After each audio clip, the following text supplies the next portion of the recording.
by Ben, whose work I admire tremendously, and TCM I admire tremendously.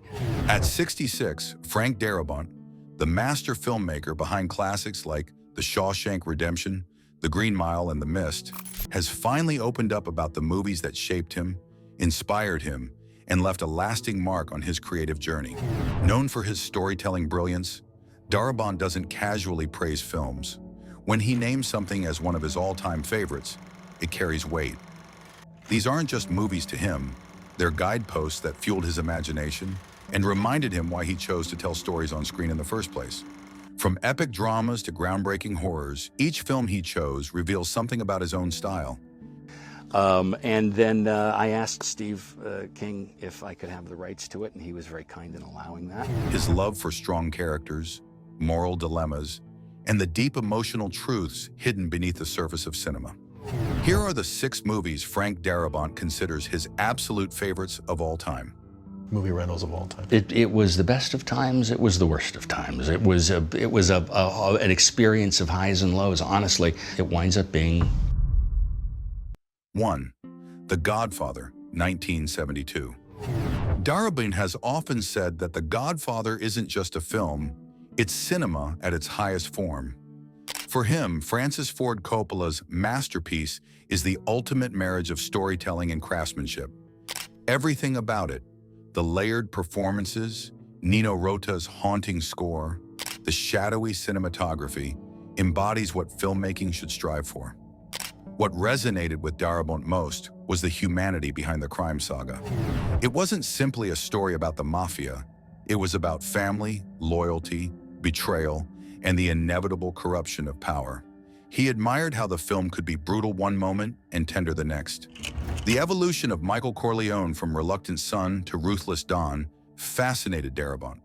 He once remarked that The Godfather shows how a man can lose his soul by trying to protect the very thing he loves. In many ways, Darabont's own work echoes the same devotion to character-driven storytelling. Just as Coppola built his epic around the quiet moral struggles of the Corleones, Darabont centered his films on ordinary people facing extraordinary choices.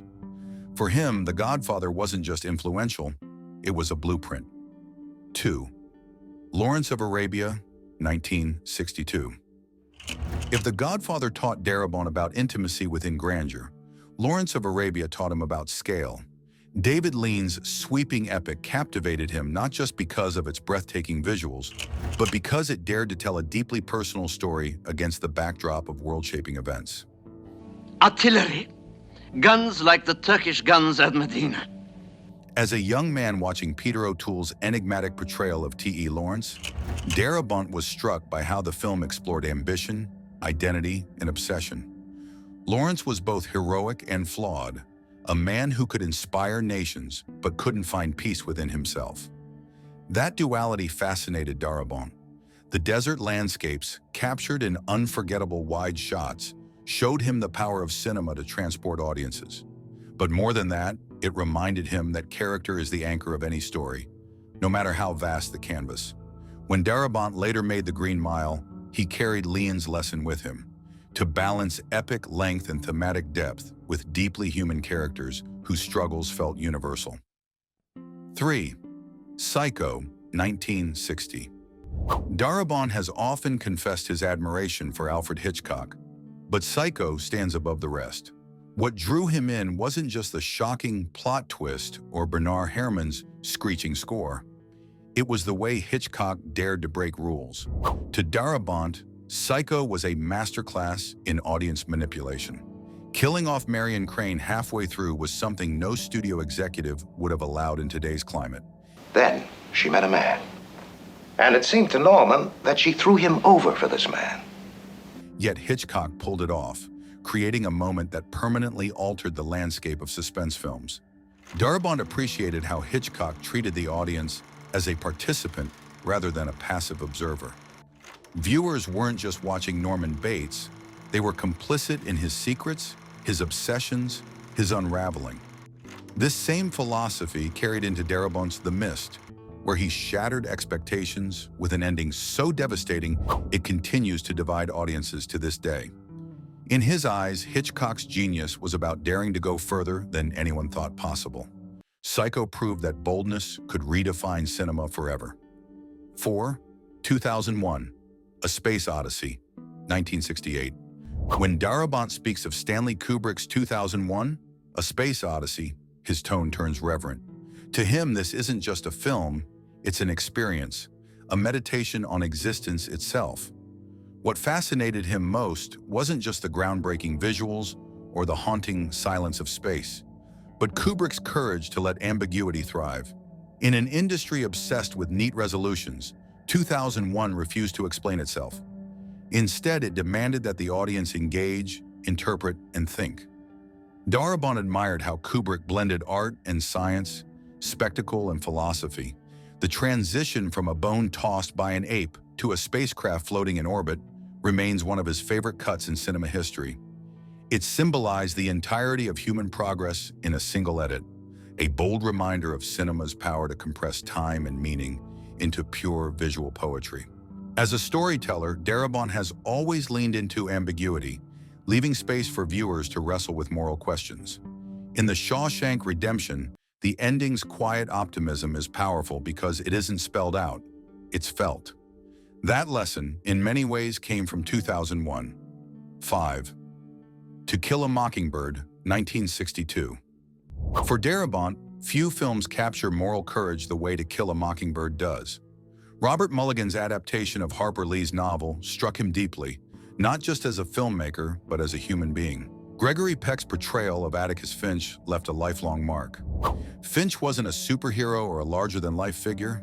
He was a man armed only with integrity and compassion, standing against prejudice in a society determined to maintain it. Darabont admired how the film balanced innocence and injustice. Seeing events through Scout's eyes allowed the story to be both tender and heartbreaking, a reminder that moral truths are often clearest to children. This influence can be felt most directly in The Green Mile, where Darabont presented the death row inmates not as monsters, but as people. Tom Robinson, take a stand. Flawed, human, and deserving of compassion. Like To Kill a Mockingbird, his film asked audiences to look deeper, beyond stereotypes, to find the humanity that connects us all. 6. Night of the Living Dead, 1968. Darabont's final choice might surprise some, but to him, George A. Romero's Night of the Living Dead was revolutionary.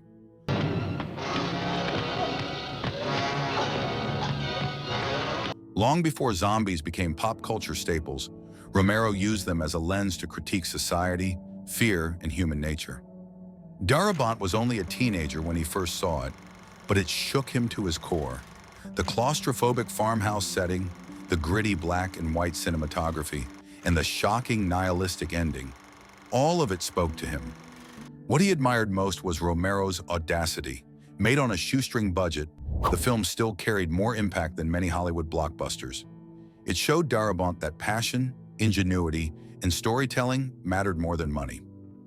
Later, when he developed the Walking Dead TV series for AMC, Darabont carried Romero's DNA into every frame. The themes of survival, moral compromise, and human fragility all trace back to that fateful night in 1968. To Darabont, Night of the Living Dead wasn't just a horror movie. It was proof that independent cinema could change the world. At 66, Frank Darabont's list of favorite films reflects more than taste. It reveals a philosophy. Each choice tells us something about the man who gave us some of cinema's most heartfelt and haunting stories. The Godfather taught him about the power of character. Lawrence of Arabia showed him scale. Psycho revealed the courage to defy expectations. 2001 reminded him of cinema's poetry. To Kill a Mockingbird instilled moral clarity. And Night of the Living Dead inspired him with its fearless independence. People at that time. So imagine being Austria, for example. There's suddenly 200,000 people who need food and clothing, and together, these films are more than entertainment. They are the foundation of Frank Darabont's artistry. They shape the way he tells stories, the way he sees humanity, and the way he believes cinema should move us. For fans of Darabont, his favorite films aren't just his list. They're an invitation to revisit these classics, to see what he saw in them, and to understand how they became the sparks that lit the fire of his unforgettable career.